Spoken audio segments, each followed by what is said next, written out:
ಚಿಂದಿ ಉಡಾಯಿಸೋ ಖಾರ ಬಣ್ಣ ರುಚಿಯನ್ನು ನೀಡುತ್ತದೆ. ಆಚಿ ಮೆಣಸಿನ ಪುಡಿ ಚಿಂದಿ ಉಡಾಯಿಸೋ ಖಾರ ಬಣ್ಣ ರುಚಿ. Rowdy sheeter Shivaprakash alias Biklu Shiva ಕೊಲೆ ಪ್ರಕರಣಕ್ಕೆ ಸಂಬಂಧಪಟ್ಟಂತೆ ಕೇಸ್ ಫೈಲ್ ಅನ್ನು ಪಡೆದುಕೊಂಡಿದ್ದಾರೆ ಎಸ್ಐಟಿ ಸಿಐಡಿ ತಂಡ. ಪರಿಶೀಲನೆಯನ್ನು ಕೂಡ ಮಾಡ್ತಾ ಇದೆ ಸಿಐಡಿ ಟೀಮ್. ನಿನ್ನೆ ಪುಲಕೇಶಿ ನಗರ ಠಾಣೆಗೆ ಭೇಟಿ ನೀಡಿತ್ತು ಸಿಐಡಿ ತಂಡ. ಡಿವೈಎಸ್ಪಿ ಉಮೇಶ್ ನೇತೃತ್ವದ ತಂಡ ತನಿಖಾಧಿಕಾರಿಯ ಬಳಿ ಸಂಪೂರ್ಣ ಕೇಸ್ ವಿವರದ ಫೈಲನ್ನು ಕಡತವನ್ನು ತೆಗೆದುಕೊಂಡಿದೆ. ಎಫ್ಐಆರ್, ಬಂಧಿತ ಆರೋಪಿಗಳ ಪಟ್ಟಿ, ಹೇಳಿಕೆಗಳು, ಪತ್ತೆಯಾದ ಸಾಕ್ಷಿಗಳು, ಬೈರತಿ ಬಸವರಾಜ್ ಹೇಳಿಕೆಯ ಪ್ರತಿ, ದೂರುದಾರರ ಹೇಳಿಕೆ ಎಲ್ಲ ದಾಖಲೆಗಳನ್ನು ವಶಕ್ಕೆ ಪಡೆದುಕೊಂಡಿದೆ ಸಿಐಡಿ ತಂಡ. ಬೆಂಗಳೂರನ್ನು ಬೆಚ್ಚಿ ಬೀಳಿಸಿದಂಥ ಪ್ರಕರಣ ಇದು.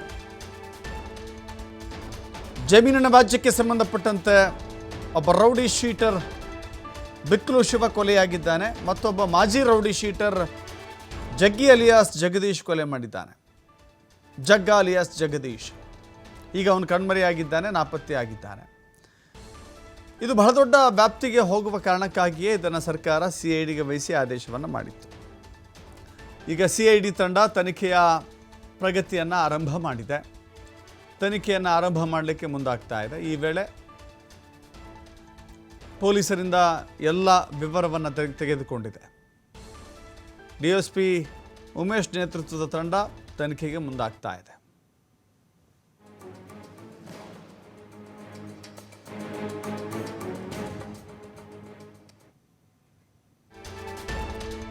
ಇವತ್ತು ಸಿಐಡಿ ತಂಡದಿಂದ ಇಡೀ ಕೇಸ್ ಫೈಲ್ ಪರಿಶೀಲನೆ ಆಗುತ್ತೆ. ಹಿರಿಯ ಅಧಿಕಾರಿಗಳ ಜೊತೆ ತನಿಖೆ ಬಗ್ಗೆ ಚರ್ಚೆ ಆಗುತ್ತೆ. ಬಳಿಕ ಕೆಲ ಆರೋಪಿಗಳನ್ನು ವಶಕ್ಕೆ ಪಡೆಯಲು ಚಿಂತನೆ ನಡೆಸಲಾಗಿದೆ. ಮೋಸ್ಟ್ಲಿ ಸೋಮವಾರ ಆರೋಪಿಗಳನ್ನು ಕಸ್ಟಡಿಗೆ ಪಡೆಯುವಂತ ಸಿಐಡಿ ಬಿಜೆಪಿಯ ಶಾಸಕ ಬೈರತಿ ಬಸವರಾಜ್ಗೂ ಕೂಡ ನೋಟಿಸ್ ನೀಡುವಂತ ಸಾಧ್ಯತೆ ಇದೆ. ಅದಕ್ಕೆ ಕಾರಣ ಈ ಎಫ್ಐಆರ್ನಲ್ಲಿ ಬೈರತಿ ಬಸವರಾಜ್ 5ನೇ ಆರೋಪಿ ಆಗಿದ್ದಾರೆ.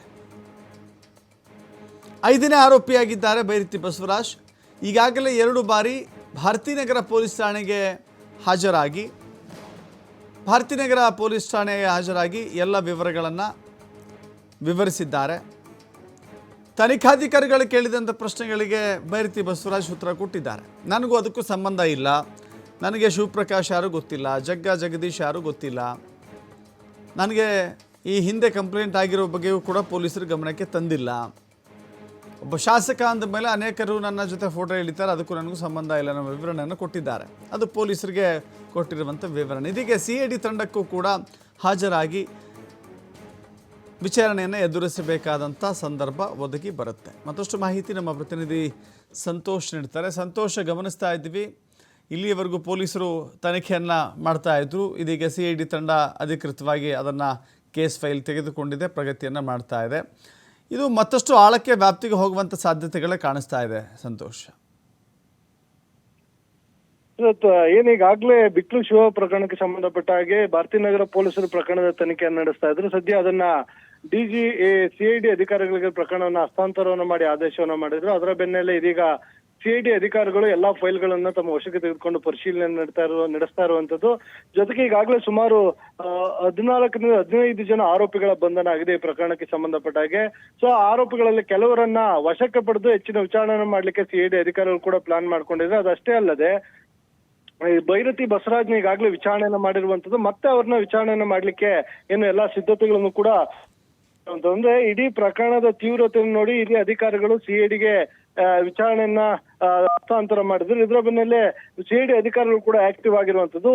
ಸಿಐಡಿ ಅಧಿಕಾರಿಗಳಾದ್ರೂ ಜಗದೀಶ್ ಜಗನನ್ನ ಬಂಧಿಸ್ಲಿಕ್ಕೆ ಏನು ಬಂಧನವನ್ನ ಮಾಡ್ತಾರ, ಅವ್ರ ಕೈಲಿ ಆ ಶಕ್ತಿ ಇದೆ ಇಲ್ಲ ಅಂತ ಈಗಾಗಲೇ ವಿದೇಶದಲ್ಲಿ ತಲೆಮರೆಸ್ಕೊಂಡಿರುವ ಹಿನ್ನೆಲೆಯಲ್ಲಿ ಇವರು ಕೂಡ ಅವನ್ನ ನೆಗ್ಲೆಕ್ಟ್ ಮಾಡ್ತಾರ ಅನ್ನೋದನ್ನ ಕಾಯ್ದು ನೋಡ್ಬೇಕಾಗತ್ತೆ. ಅದ್ರ ಜೊತೆಗೆ ಒಂದು ವೇಳೆ ಜಗದೀಶ್ ಬಂಧನ ಆಗಿ ಇದರಲ್ಲಿ ಬೈರತಿ ಬಸವರಾಜ್ ಅವರ ಮೇಲೆ ಆರೋಪ ಬಂದಿರೋ ಹಿನ್ನೆಲೆಯಲ್ಲಿ ಬೈರತಿ ಬಸವರಾಜ್ ಇನ್ವಾಲ್ವ್ಮೆಂಟ್ ಕಂಡು ಬಂದ್ರೆ ಅವ್ರನ್ನ ಸಿಐಡಿ ಅಧಿಕಾರಿಗಳು ಬಂಧಿಸ್ತಾರ ಅನ್ನೋದೇ ಮುಂದಿನ ಕುತೂಹಲ ಇರುವಂತದ್ದು. ದಶರಥ್, ಥ್ಯಾಂಕ್ ಯು ಸಂತೋಷ್ ನಿಮ್ಮೆಲ್ಲ ಮಾಹಿತಿಗೆ.